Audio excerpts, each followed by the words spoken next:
Okay, so here we are in Fort Myers, Florida. It's March 16th. It's the 15th? It's the Ides of March. The Ides of March, March 15th. Famous date in history.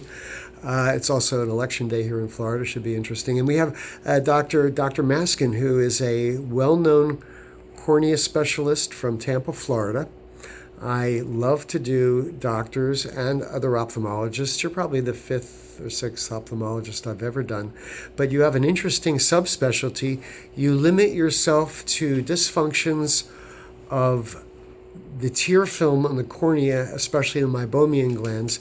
And Dr. Maskin was kind enough to actually educate me in some areas that I wouldn't say deficient, but I just wasn't aware of the great advances and the little special instrument that you made to help patients. And that's what it's about. We love being doctors because this is what we do. We make an income out of it, of course, but we love to do what we do.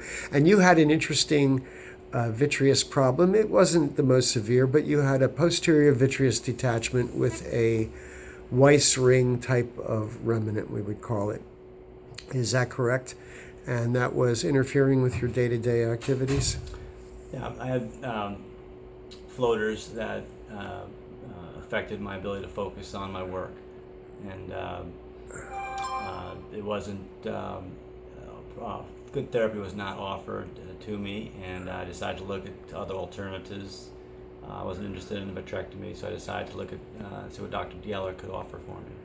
And I'm always so honored that another ophthalmologist would actually come down and, as an item of faith, put himself under the laser. But you knew I knew what I was doing, of course. And I know what you're doing with your little subspecialty in the eyelids. And we both have little niches. And today is one day after laser, and you feel that it's virtually all gone. I had laser yesterday on the right eye, and today I had two dense opacities, and they're gone completely. And so for that alone, I'm very pleased and happy. And we're always happy to have a great patient, and I'm truly grateful for all the knowledge that you have imparted to our practice to help us with patients, other patients. Thank you. So thank you so much. Thank you.